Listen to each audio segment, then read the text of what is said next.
이런 전망 때문에 저는 조만간 세계경제 성장이 둔화되면 유가도 떨어질 수밖에 없습니다. 그래서 우리 주가 먼저 떨어지는 게 국제 유가 하락 조짐이다. 그래서 유가는 제가 판단해 보기에는 최근 배럴당 120달러를 넘었었습니다만 이게 거의 고점이 아니었을까 이렇게 전망하고 있습니다.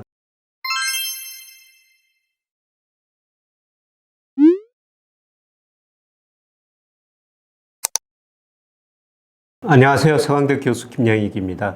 지난 17일 날 하루에 유가가 6%나 급락했었습니다. 앞으로 경기 침체가 올 것이다. 그래서 유가가 급락했다. 이런 보도들이 나오고 있는데요. 과연 유가는 어느 정도 오르고 앞으로는 어떻게 될까요? 그리고 유가가 왜 올랐고 우리 경제에 어떤 영향을 미치는지 같이 한번 생각해 보는 시간을 갖겠습니다.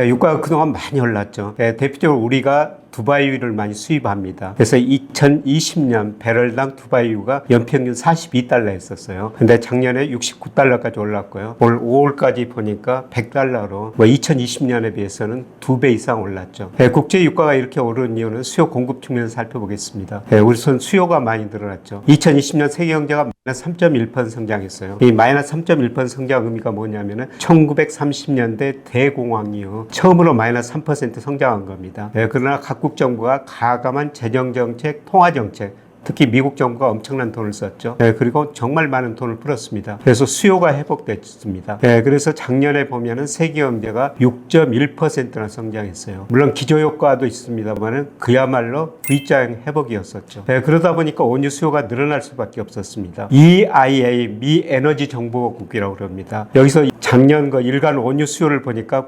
9,738만 배럴이었습니다. 공급은 9,555만 배럴, 일간으로 183만 배럴이 부족했죠. 그래서 유가가 급등할 수밖에 없습니다. 이런 수요 측면에서 원유 수요가 증가했었고요. 그 다음에 공급 측면에서 보면은 공급이 많이 늘어나지 않습니다. 오페크가 생산을 좀 늘리고 있습니다만 충분히 늘리지 못했고요. 특히 러시아 우크라이나 전쟁하면서 유가가 그 이후로 급등했죠. 러시아가 세계 원유 생산량의 약 12%를 차지하고 있습니다. 등수로 보면 3위입니다. 그 다음에 천연가스 17% 2위를 차지하고 있죠. 특히 유럽 국가들은 원유 수입의 27%, 천연가스의 46%를 러시아에 의존하고 있죠. 그래서 러시아 원유 수출이 중단되다 보니까 국제 유가가 급등할 수밖에 없었습니다. 우리 경제에 미치는 영향 한번 살펴볼까요? 원래 국제 유가가 안만하게 오르면은 세계 경제가 좋다는 겁니다. 우리 수출이 잘 될 수밖에 없는 것이죠. 그런데 무역수지 측면에서 보면은 유가가 오르면 오를수록 올해 무역수지가 우리 적자나고 있습니다만은 대부분 유가 상승 때문이라고 볼 수가 있습니다. 우리가 연간 10억 배럴 정도 수입하는데요. 예를 들어서 유가가 10달러 배럴당 상승했다면 우리 1년간 원유 수입이 무려 100억 달러나 증가한 것입니다. 그런데 작년에 비해서 유가가 무려 40달러 이상 증가했으니까요. 원유 수입하는데 400억 달러 이상 쓰고 있다는 겁니다. 그래서 유가가 오르면 원래 세계 경제가 좋아지고 우리 수출도 늘어난 이런 긍정적인 효과도 있습니다만 우리가 원유를 전부가 생산에 수입에 의존할 수밖에 없으니까 유가가 오른 만큼 우리 무역 수지가 그렇게 악화된다는 겁니다. 그리고 유가가 오르면 공급 곡선이 좌측으로 이동하면서요. 물가는 오르고 경제 성장률은 떨어지죠. 제가 최근 통계를 한번 분석해 보니까요. 유가가 배럴당 10달러 상승하면 3분기 후에 우리 경제 성장률이 당초 유가가 안 올랐을 때보다 0.1%포인트 떨어지고요. 물가는 0.05%포인트 정도 올라가는 거로 나왔습니다. 경제 성장이 떨어지면 어떻습니까? 유가가 오르면은 우리가 직접적으로 소비를 줄일 수밖에 없죠. 우리가 요새 자동차 기름을 넣었는데요. 과거하고 많이 달라졌을 겁니다. 저 같은 경우도 과거에 5만 원 정도 넣었으면 상당한 눈금이 찼는데요. 요새는 거의 절반도 안 차거든요. 그만큼 유가가 오르다 보니까 다른데 소비 지출할 돈이 줄어들 수밖에 없고요. 유가가 오르면 결국 물가가 오르게 돼요. 물가가 오르면 어떻습니까? 실질 소득이 줄어듭니다. 물가가 오른 만큼 임금이 그냥 오르면 되는데요. 임금의 협상은 어떻습니까? 1년 혹은 2년, 3년 단위로 우리가 협상하지 않습니까? 물가가 오른 만큼 임금이 나중에 오르기 때문에 결국 물가가 오르면은 우리 실질 소득이 감소해가지고 소비가 줄어들 수밖에 없는 것입니다. 유가와 주가 관계는 어떻게 될까요? 우린 주가하고 장기적으로 보면 국제 유가하고는 거의 같은 방향으로 움직입니다. 왜 그러냐면은 우리 GDP 중 수출이 차지하는 비중이 작년 기준으로 44%나 됩니다. 세계 경제 좋으면 우리 수출 늘어나고 우리 경제 성장률, 기업이익 늘어나면서 주가도 오르죠. 그다음에 수출이 늘어난다는 건 세계 경제가 좋다는 의미입니다. 그러면 세계 수요 늘어나가지고 원유도 올라가죠. 그래서 대체적으로 보면은 국제 유가하고 코스피하고는 상관계수가 한 0.6 정도 돼요. 전적으로는 같은 방향으로 움직인다는 겁니다. 물론 우크라이나 전쟁 때문에 비정상적인 연 때문에 유가가 오를 때 이럴 때는 뭐 주가가 떨어질 수가 있지만은 장기적으로는 같은 방향으로 움직였다는 겁니다. 특히 그 유가가 오를 때 정상적인 경우라면요. 우리나라가 업종별 주가를 보면은 철강 상관계수가 0.8이나 됩니다. 운수장비 0.83, 운수창고 0.78 이런 업종 주가가 유가에 민감하게 변동했습니다. 그리고 유가가 떨어질 때 오르는 거 업종이 있는데요. 그거는 통신 서비스 업종이에요. 이거는 상관계수가 마이너스 0.33 정도 나옵니다. 이 상관계 분석은 시기에 따라서 기간에 따라서 다른데요. 제가 2000년 1월부터 올 5월까지 분석한 수치를 말씀을 드린 겁니다.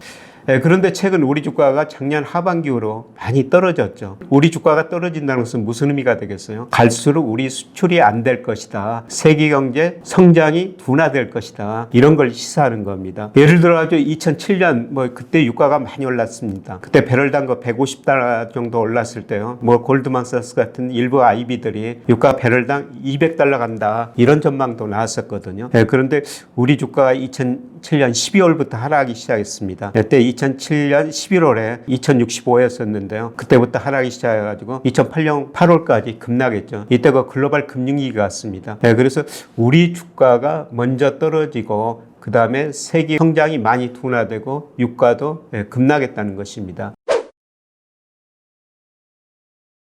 작년 하반기 우리 코스피가 20% 이상 떨어졌습니다.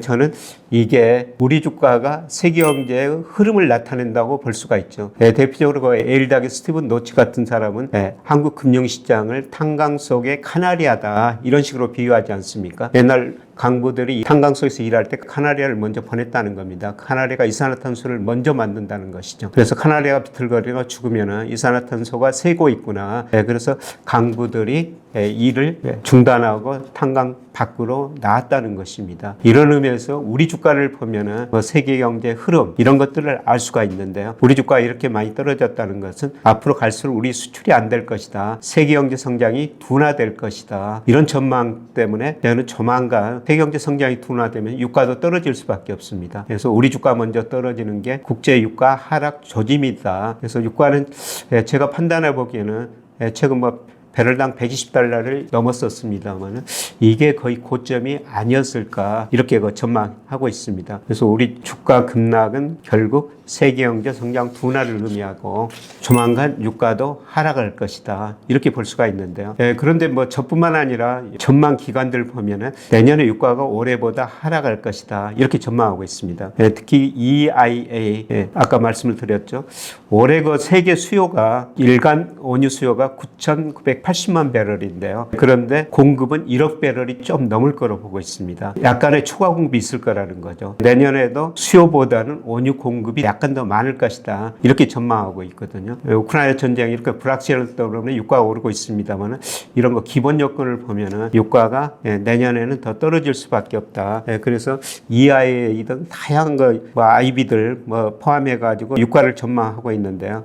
올해는 평균 유가가 한 104달러에서 109달러 이 정도 전망하고 있어요. 그런데 내년 보면은 86달러에서 제일 높은 데가 한 100달러 정도 전망하고 있거든요. 그래서 86달러, 100달러도 가격 평균에 비해서는 아주 높은 수준입니다. 그럼에도 불구하고 내년에는 올해보다 유가가 더 떨어질 수 있다. 이렇게 지금 볼 수가 있는 것이죠. 유가가 떨어진다는 것은 물론 긍정적인 측면에서 물가 안정을 초래할 수 있는 요인도 되지만은 그만큼 내년에 세계 경제 성장률이 둔화될 것이다. 이런 말씀을 드릴 수가 있습니다. 그래서 최근에 유가가 많이 올랐는데요. 그런데 국제 유가에 선행하는 우리 주가를 보면은 앞으로 내년에 세계 경제 성장이 많이 둔화되고 유가가 지금보다도 많이 낮아질 수 있다. 이렇게 볼 수가 있습니다. 그래서 지난 주말에 세계경제 침체 이야기가 나오면서 유가도 급락했는데요. 이게 앞으로 유가 전망을 예고해주는 하나의 시그널이 아니었던가 이렇게 생각하고 있습니다. 고맙습니다. 경제스쿨 애독자 여러분들, 올해 투자하기 참 어렵다는 이야기를 많이 하시는데요. 위기를 기회로 바꿀 수 있는 준비를 잘 해두신다면 지금이 바로 부를 축적해 나갈 좋은 타이밍이다. 그 타이밍을 한 번은 실패로 놓치지 않으면 하는 간절한 바람으로 같이 공부하는 투자스쿨도 열심히 준비해야 하고 있으니 투자가 어렵다고 생각하는 분들도 함께 해보셔도 좋겠습니다. 설명글을 확인해 주시고요. 그럼 여러분 모두들 늘 좋은 오늘 되시길 바랍니다. 감사합니다.